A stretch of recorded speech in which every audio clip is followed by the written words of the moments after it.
right back. If y'all knew how rapid I came back from that Empire review, y'all would be like, she never left. But I'm giving you Greenleaf. I'm Kay Lane, and I'm presenting you with Greenleaf. So praise the Lord, niggas. We gonna go to church on this evening, but didn't nobody go to church. So it's a flashback to the first episode. Grace is in the car, and they riding up the street, and Sophia's over there, and they looking out the window, and this is just, you know, a year prior to. And we look in the driver's seat, and expecting it to be the man that was driving in the first episode, but it's not. It's Mac. And she asks Mac, what did you do to her? And then Mac asks her, what did you do? And then she wakes up hollering, basically, not hollering, but, you know, giving that deep breath that the girls give on TV when they wake up from a nightmare. I've never sat straight up in my bed and given a deep breath from a nightmare. I wake up like the nerve of my brain to give me that, but whatever. We find out Lady May is in a fragile state. And fragile state means she's a little more attitudinal than usual. And Grace she comes downstairs and she's asking for any information they may have not given already. Help is basically why she's trying to get this, she's trying to get Uncle Creepy Mac put in jail. And Uncle Creepy Mac is a phrase coined by Lady Nika. Trying to get him put away. And she's doing everything she can because he's really like about to walk. Bishop is annoyed because she's getting on his wife's nerves. And he says, until after the memorial, be still. I'm like, all right.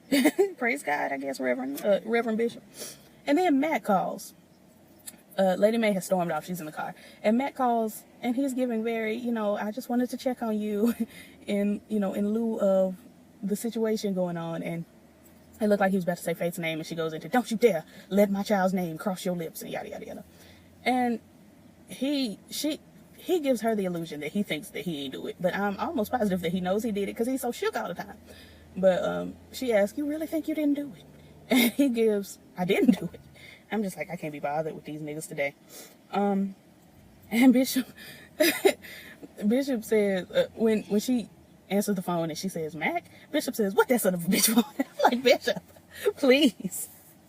But we swoop back over to Mac. You know, he's at his house. And the girl, the wife, the woman, she's not even a wife, but the woman that Grace tried to run off, her name is Lorraine, or that's what her little Walmart name tag said. And she gives, you know, I'm glad, you know, you met me when you did, and court's gonna go all right, and you're a good man, and yada, yada, yada. And I'm like, she on my nerves already. Today, she's on my nerves. And Grace is unraveling. She running all over the place. Her ponytail is swinging behind her, and she's just doing too much. But the officer comes by. You know, that lesbian officer that Grace was gonna marry. She swoops in. If you haven't watched my other reviews, you gotta go back a couple to know what I'm talking about. But she swoops in, and she gives Grace a picture of this girl. I believe her name was Michaela. And she is like, you know, she lived in the building with Mac. You know, they may have had some sort of a relationship. Not sure. But you can check it out. I'm not gonna check it out because the case is closed, and I don't want to be like Tariq on Empire doing work when I'm already not supposed to be. Or rebel doing work on the police force when I'm not supposed to be. So you can check it out, but I'm gonna lay low. So Grace is like, cool, I'll check it out. Let me see. Skanks' assistant comes in and she's giving, we ain't got no money. And if we don't get no money, it's gonna be a problem. So dang, I got 10 minutes. She basically is telling the girls, find some money somewhere, and they are gonna find it.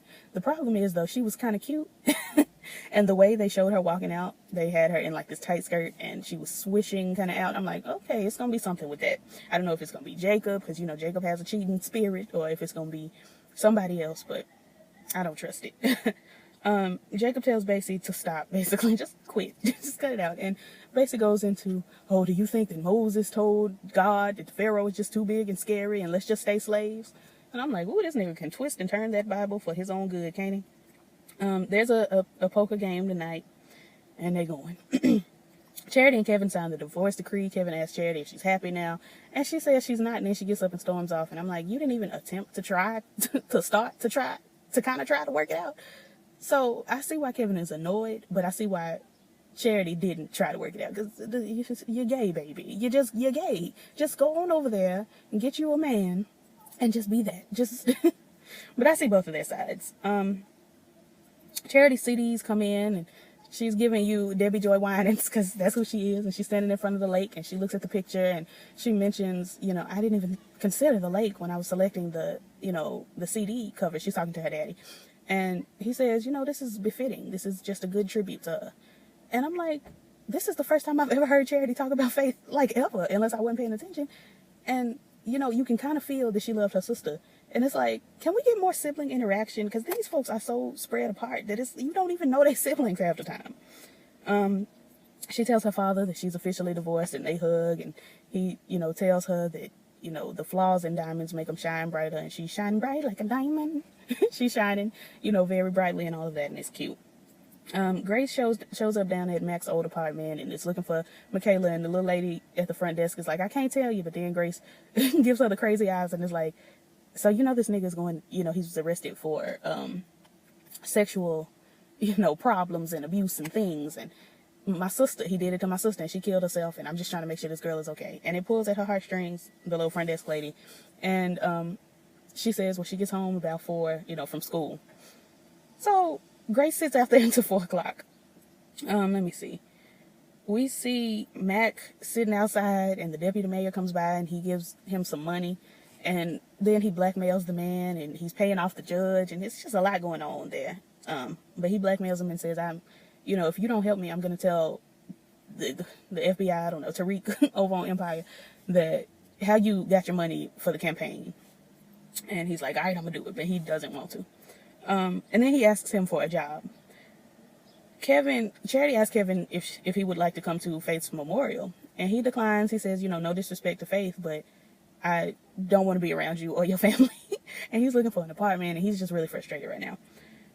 But he agrees to watch the baby while they're at the memorial. Grace confronts Michaela and is giving, did this man touch you? Show me where he touched you. And Michaela's like, he ain't do nothing to me. Dude is alright, he cool.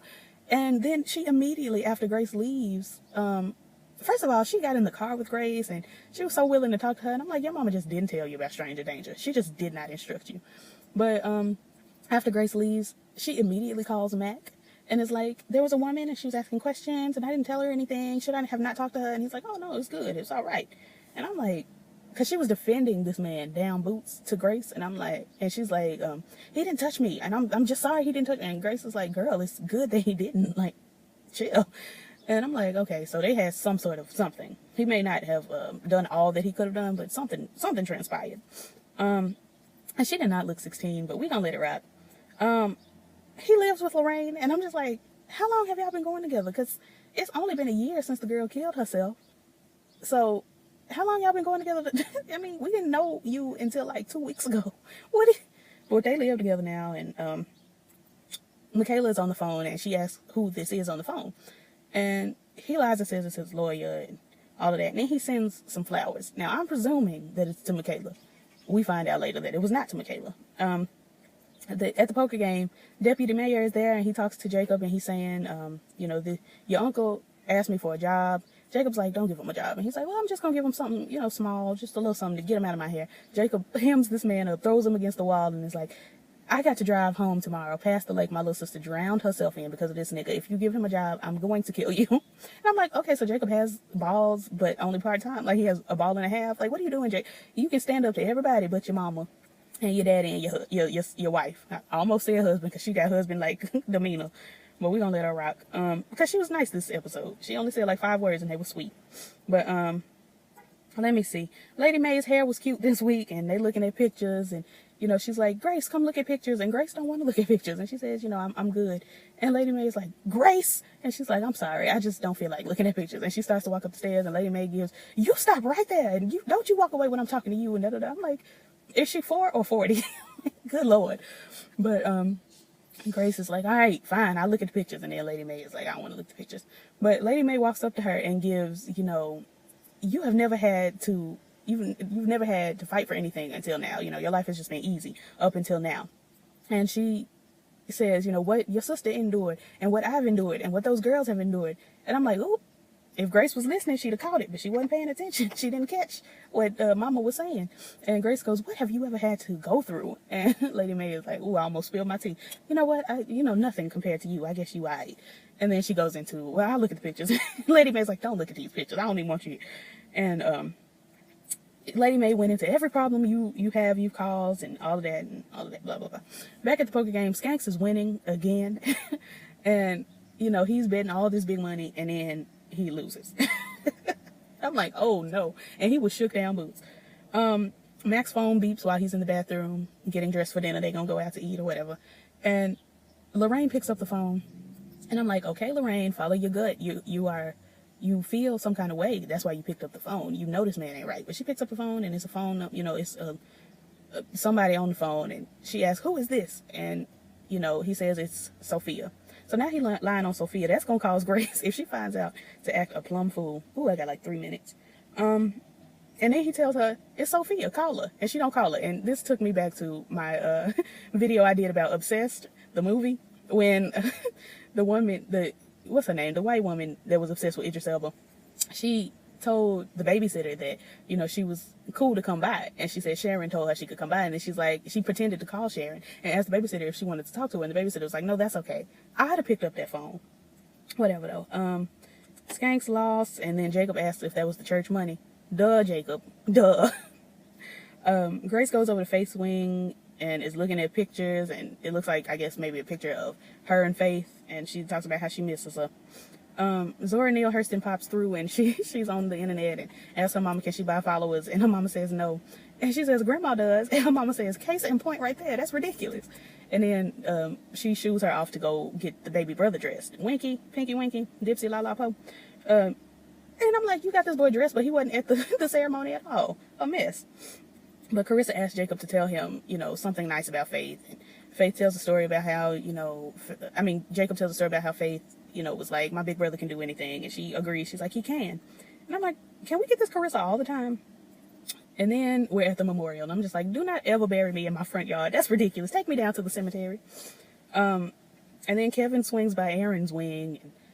And, he got the baby. And they sit down. They're going to watch a game. And it's awkward sexual tension. And I'm just like, And Sophia apologizes to Zora about her birthday. And I'm like, that's not logical at all. But she does it. She says, I'm sorry for acting a fool on my birthday. And Zora, it's still trifling. She's like, I forgot about it. And she walks off. And I'm like, Marisol has prepared a dinner. And we have 2 maids now, finally. Because, all this time there was just the one.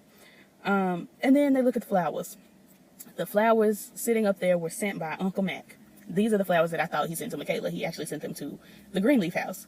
And, Grace is taking the thing off the, the little card off the flowers. And she's like, oh, yeah, these must have been sent by Sister Powerball and them down, yonder. And she takes the card off and reads it. And then she storms off, looking ridiculous, looking crazy. Grace, she is crazy. And I love it. Do not hit my car. But yeah, she storms off. And then Sophia's like, what are you doing? Where are you going? She gets up. She looks at the card. And it says, in love and memory, Uncle Mac, or something like that. And Sophia then runs after Grace. When she gets outside, Grace is pulling out and driving off. And I'm like, Sophia, you just got a car for your birthday last week. Hop in the car and catch your mama. But she's standing at, on the steps just looking like, oh Lord, my little crazy mama that run out here and is acting a fool. And yeah, that's Greenleaf. Like, comment, and subscribe. I love talking to y'all down in the comments. All my information is in the description along with Matea's GoFundMe. Click it, check it out, see what's going on with that. And yeah, I'll hit y'all again sometime. I don't know. I guess my next video is gonna be Iyanla Saturday. So, but yeah, peace.